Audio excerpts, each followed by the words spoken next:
those people that end up last, God would probably put them at the front of the line when it's time to repay them for their sacrifices of their what their giving attitude, huh? Yeah, there's a scripture in the Bible, something about the last will be first, and the first will be the last. Yeah. Remember that? Yep. Mm-hmm. Yep. These people that are running around high and mighty, self-righteous, or whatever their trip is, full of egotistical people, thinking that they're going to be in the front of the line. They'll be the last ones. Yeah. Yeah. Because of their pride and arrogance. Uh-huh. That's true.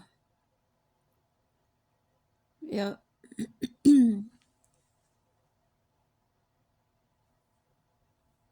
So you've met a few people that said that they were Jesus Christ? Probably two of them or something. Maybe one of them was my neighbor's son. Oh, yeah, that's right. Well, the first time I talked to him, he said he was Jesus. I told him, "You believe in Jesus Christ?" He said, "Yeah, I am him." Oh, no. I said, "Turn that water into wine. We need something to drink."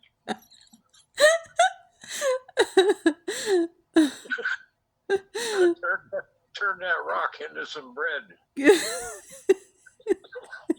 I'm hungry. And then what he say? He said, "I can't do that." Then you're not Jesus, right? Yeah, I said, "Next."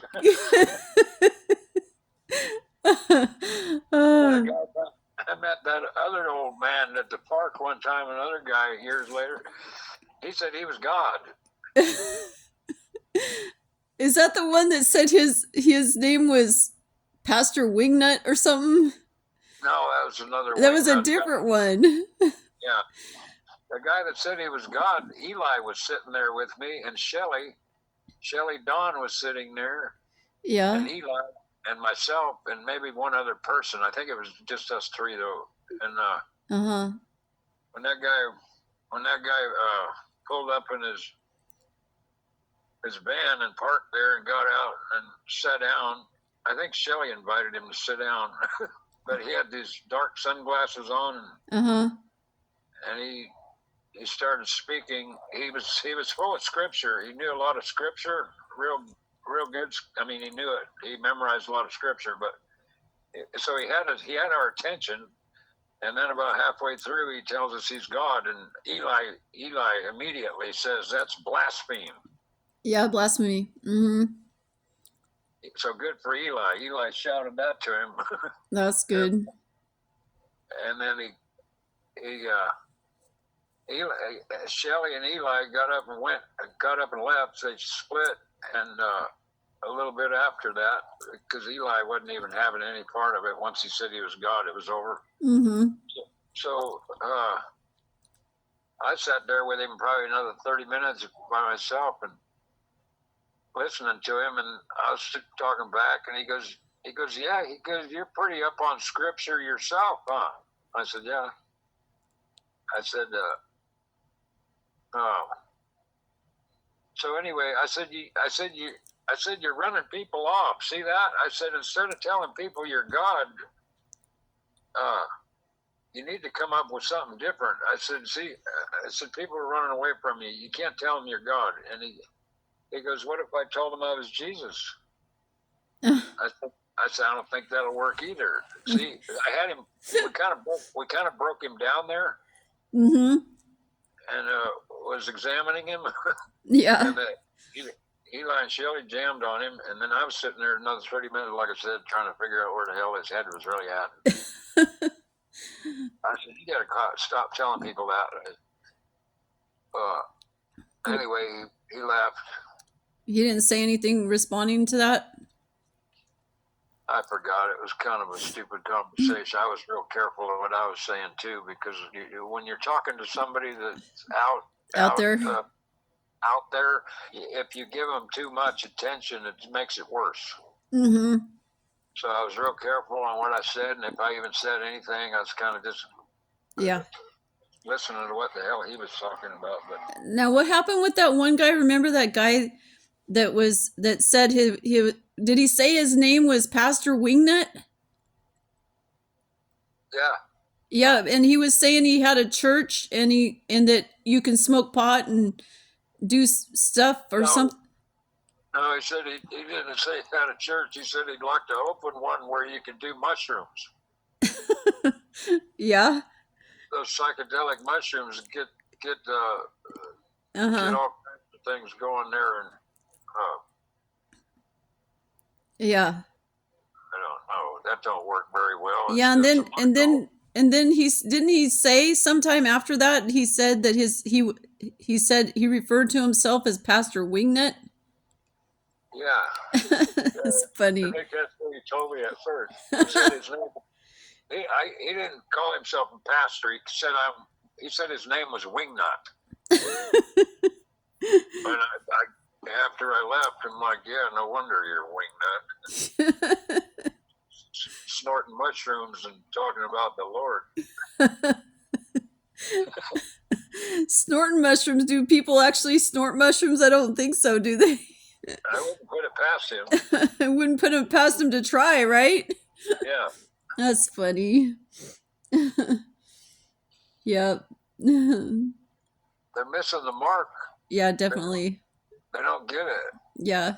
All God said is we're supposed to be representatives of Him and what His Son stands for. We don't, as in glorify, fear the Lord with reverence, live your life in reverence and love one another. Yeah.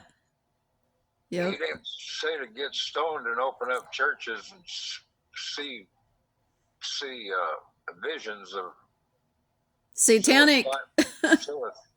It's like opening yourself up to the dark world, to see the visions of the dark world. Yeah, like everybody's doing acid and get stoned and going and having a meeting. Yeah, right. That's crazy. Yep. Some people, they make their own religion to do whatever they want and say it's okay. Yeah, that's why there's so much problems, and that's why nobody wants to talk about God or Jesus Christ, because it always ends up into a little fuss. Everybody thinks they know better than the next guy, so just like politics, don't talk about politics either, because it usually not going to go very well either. But yeah, right. So unfortunately, that's where we're at. There's everybody wants to be the right one, and nobody wants to give in, consider anybody else's opinion. They want their ways and not God's ways. Yeah, they don't want to listen to nobody else's opinions. This world's so far from what God wanted it to be. Love one another. Oh, yeah. Yes. Encourage one another and love one another. It's totally the opposite. Yeah, it's definitely changed from that. How many people have you said hi to in your life and they don't say hi back? I mean, just for starters. Yeah. If you can't be friendly with other people, then what's the sense in leaving your house? I even walked through Walmart once, and I was just doing a test, and I was seeing how many people would respond if I said hello to them. And I think I got to about the 7th aisle, and it was crazy. I think I said maybe 2 people out of 20 said hello. Yeah, I responded back. Hi. Or they just look at you in shock, like, oh my God, he's speaking to me. Well, sometimes, like, at least for me, sometimes, people that are saying hi to me, some stranger, they're like some guy, like, trying to make a pass at me or, flirt with me or something, Yeah, women are a little bit different because that's unfortunately the way a lot of guys are. But I was doing it with a sincere heart. Yes. I was saying it to women and men. I wasn't there to pick up on them. I was saying hi to old ladies and younger ladies and older guys and younger guys. Yeah. I had I was saying something to all of them, but yeah, you're like I just said, like three out of 10, 3 out of 10 responded. uh-huh. Yeah, you're just being cordial. Yeah, that's the way. Yeah. That's the way God intended us to be. That's what I'm saying. So, right? So this world is not. I don't think it's anywhere close to what the Lord had in plan. No, it's not at all. You got Ever over 300. I don't know. I ever think sometime you got so many denominations of Christianity. You got all this other crap going on. You got. I don't. yeah. Yeah, that's a lot. Yeah, ever since sin entered into the world, ever since even Adam ate that fruit, then the whole world changed, and it keeps getting worse every year, every century, every millennial. It just keeps getting worse and worse. Yeah, it just comes down to this is Satan's domain. He's running the show down here, trying to. Yeah. God's got a leash on. God's got a leash on him, but God gave him open range on messing with all of us and seeing where we're at. It's like a test. Yeah, and God God allows. said, God said, "Here's my hand. Hold my hand, or don't hold my hand. And if you don't hold my hand, then you'll be a rude, inconsiderate person, or whatever you want to call them. Uh-huh. If you hold my hand, I'll show you what love is, and love is at the cross, and he loved you, that he gave his life for you, that you might love another. So yeah. till you get that through your head that you're supposed to love another, they don't know. That's why they don't know how to love others, because they're not on board with Jesus Christ and what God did for us. Uh-huh. Bottom line, right? Yeah, well, the bottom line is they don't want to quit sinning. Well, the bottom line is they don't know Jesus Christ, because if you knew, no, they don't know. He said, if you knew me, you'd know my son. He said, those that no, God knows, son. Those that are without love don't know. Right. Yeah. You are my son. Uh-huh. Yeah. Yeah. Like you said, they love their sin more than they love Jesus. anybody. Yeah, and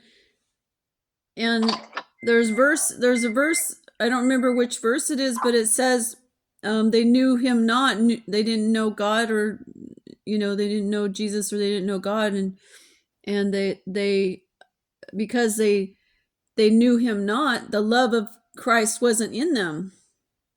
Yeah, read First John.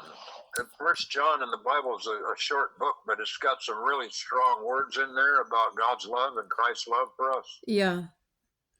It's a short book. It's only 2 pages long or something. If you get a chance tonight or whenever, read it, and it points it out real hard, like we just talked about. Yeah, that's cool. I think I could open it up right now and see what it said.